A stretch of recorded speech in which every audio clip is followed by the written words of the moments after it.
எங்க இருக்கு கடவுள் மறுப்பு? உங்க அண்ணி அம்மையார் துர்கா ஸ்டாலின் அவர்கள் பூஜை அறையில சமஸ்கிருத சுலோகம் சொல்றத போட்டு காட்டட்டா?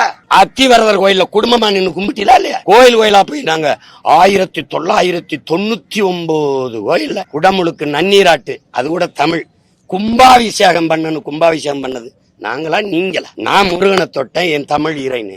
நீங்க ஏன் வந்து தொட்டு மாநாடு போட்டீங்க? பெருமக்களே, கடவுள் மறுப்பா? பார்ப்பன எதிர்ப்பு இருக்கா? திராவிட இயக்கத்தின் பரிணாமத்துல நீங்க சொல்ற சோக்கால்டு பிராமண பொம்பளை தலைமையேற்று காலில் விழுந்து கும்பிட்டா திராவிடன்ல? அந்த அம்மா காலில் விழுந்து பதவி வாங்கி அனுபவிச்சீங்க.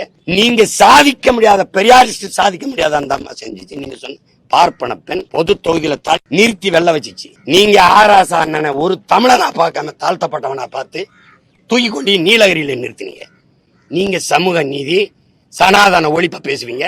அது ஒரு காலம். என் ஆத்தால பெண் தாத்தம்பாட்டி வாங்கி கிடந்தாங்கல்ல, அது ஒரு காலம். தாழ்த்தப்பட்ட அருந்ததியர்ல ஒருத்தனை தூக்கி சபாநாயகர் ஆக்கி தனபால் வரும்போது முதலமைச்சர் வரைக்கும் எந்திரிச்சு நிக்கிற உயரத்தில் உட்கார வச்ச பெருமகள் சொல்ற பிராமண பொம்பளை, அதை நீங்க செஞ்சீங்களா?